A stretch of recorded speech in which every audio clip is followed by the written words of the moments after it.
What is the most commonly used word in association with the euro? No, it's not failure, though it could be. No, it's stability, isn't it? A decade ago, everybody said, once we've got the euro currency, it will bring us stability. Well, I would suggest a decade on, what it has brought is chaos, discord and misery for millions.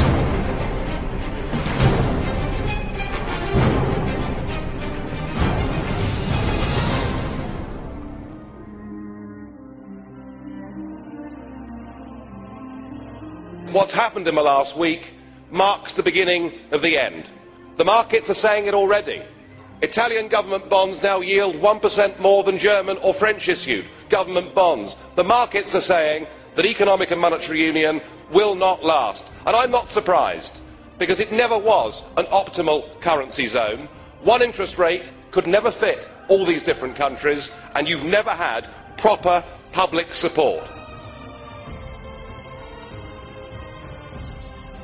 The eurozone has never been tested, but it's about to be. Spain's in economic trouble. Italy, as German economists at the time said, should never have joined the euro. But the situation in Greece, I think, is where we should focus our attention. Thousands of young people out on the streets demonstrating, demanding their government does something. But the Greek government is stuck inside the euro straitjacket. There's nothing they can do. There's nothing a future general election can do in Greece to change anything.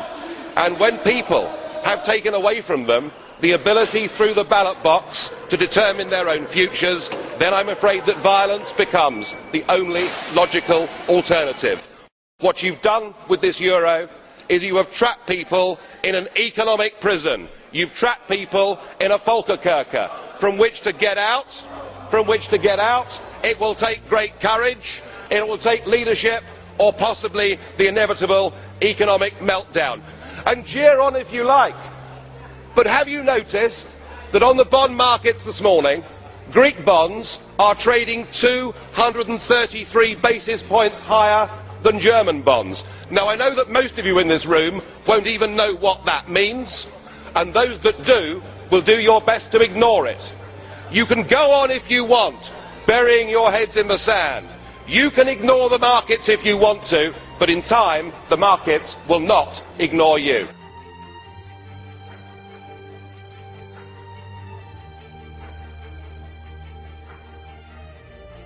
Whilst 60 years ago an iron curtain fell across Europe, today we have the iron fist of the European Commission, and we've seen it with Article 121 and with Greece effectively being turned into a protectorate.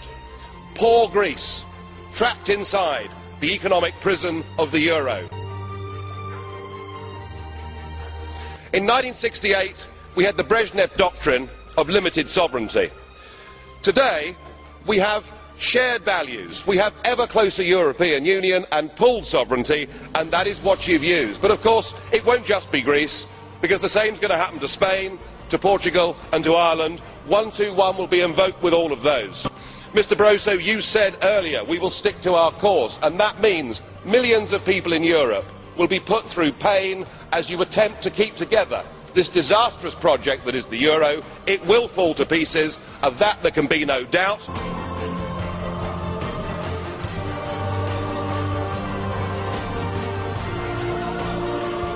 And now we have the situation in Ireland. Now, I know that the stupidity and greed of Irish politicians has a lot to do with this. They should never ever have joined the euro. They suffered with low interest rates, a false boom and a massive bust. But look at your response to them. What they're being told, as their government's collapsing, is that it would be inappropriate for them to have a general election. In fact, Commissioner Wren here said they had to agree their budget first before they'd be allowed to have a general election. Just who the hell do you think you people are?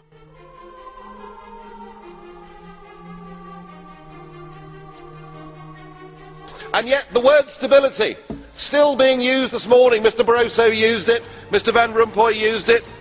Stability. In fact, we're patting ourselves on the back that the bond auctions in Portugal went well last week, when the reality is it was the European Central Bank actually using taxpayers' money to buy their own debt. Your reassurances that all is well don't work. I mean, who do you think you're kidding, Mr Van Rompuy? Bond yields in Portugal rose to nearly 7% yesterday. The public right across the Union no longer support the currency, and the battle for Spain hasn't even begun. The model itself is failing, and yet what you want is to double the size of the bailout fund. You even want to increase the scope of the bailout fund so that along with the ECB, you too can go on buying yet more of your own debt. You're using the crisis as a massive power grab to take us towards fiscal union. If you succeed, then we should change the name. Get rid of European Union, call it the Debt Union. You are very, very dangerous people indeed. Your obsession with creating this Euro state means that you're happy to destroy democracy. You appear to be happy for millions and millions of people to be unemployed and to be poor. Untold millions must suffer so that your Euro dream can continue. Well, it won't work, because it's Portugal next. With their debt levels of 325% of GDP, they're the next ones on the list, and after that, I suspect it'll be Spain. And the bailout for Spain would be 7 times the size of Ireland, and at that moment, all of the bailout money has gone. There won't be any more.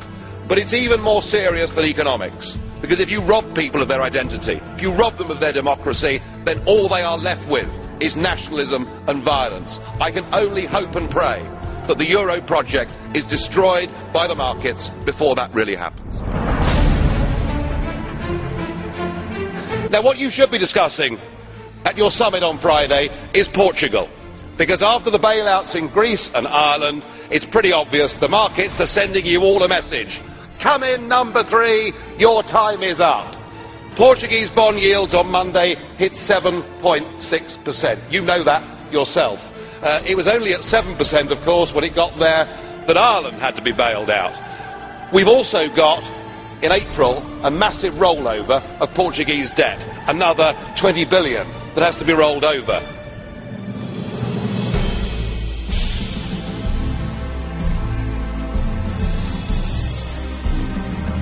Remind ourselves, in the last 6 months, 80% of Portuguese debt was brought up, purchased by the European Central Bank.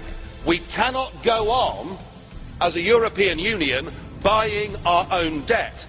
If we do, the next debt crisis won't be a country, but it will be a debt crisis of the European Central Bank itself. We've reached a point with this where actually it doesn't matter what any of you say. Nobody believes you. The public don't support you. I hope and pray the markets break you. 2010 will be remembered as the year when the flaws, the deep flaws in the Euro project were exposed, and when the public in Europe woke up to the sheer stupidity of their leaders. And so here we have another summit, another crisis, confidence in the euro ebbing by the week. It's like watching a slow-motion car crash.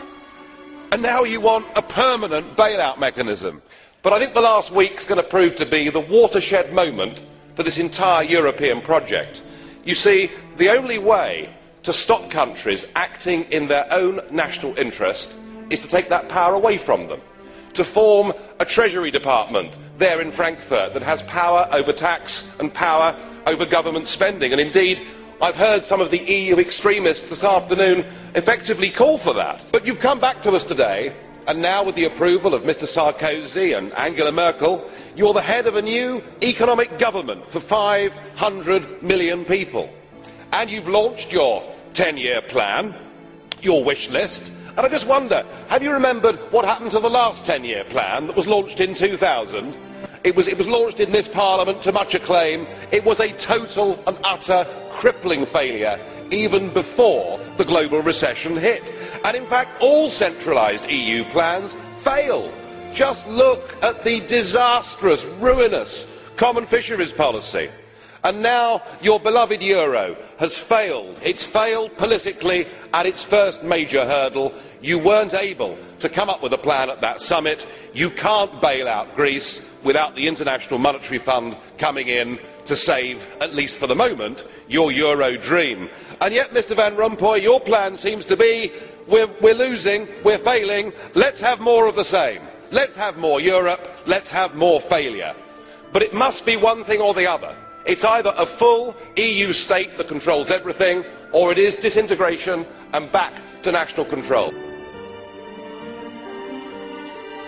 Well, President Barroso, you're certainly flexing your muscles, using the powers given to you by the Lisbon Treaty, which you pushed through using illegitimate means. You now do everything you can on the world stage and within the EU to acquire all the attributes of statehood.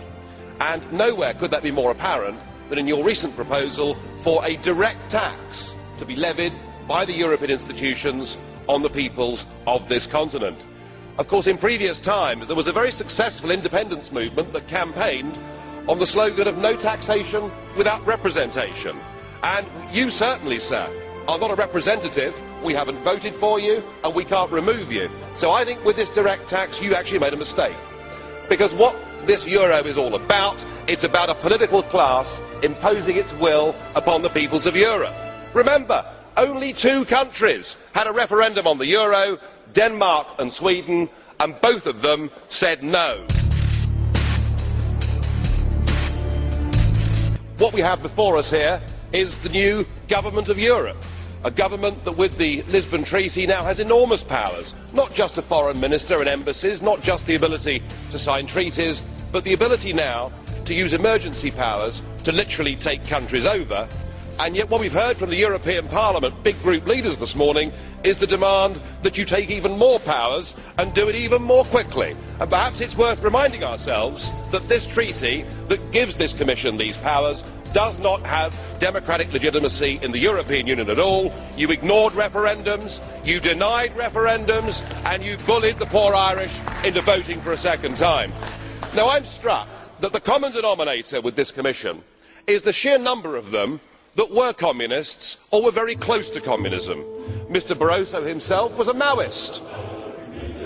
Sim Kallas, far from being a student activist, was even a member of the Supreme Soviet. So a top-notch communist we have there. We have at least 10 communists in this Commission, and it must feel like a return to the good old days. There must be a certain nostalgia amongst the communists.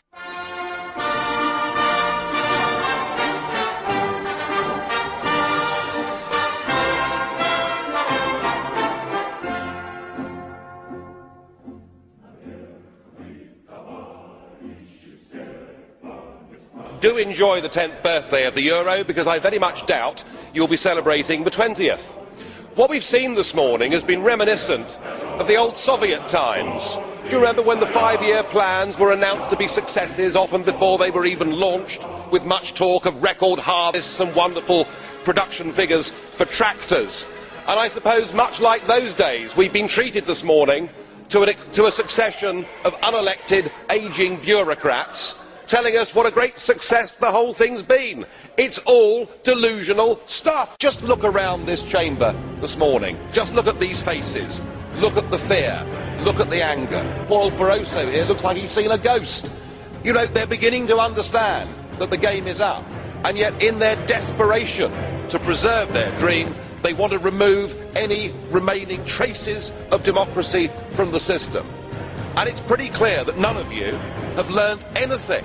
You know, when you yourself, Mr Van Rompuy, say that the euro has brought us stability, I suppose I could applaud you for having a sense of humour, but isn't this really just the bunker mentality?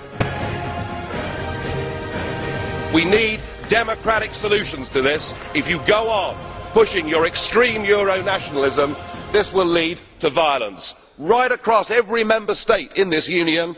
And perhaps this is why we see the fear in the faces. Increasingly people are saying, we don't want that flag, we don't want the anthem, we don't want this political class, we want the whole thing consigned to the dustbin of history. We must put the future of Europe to people in every member state in free and fair referendums.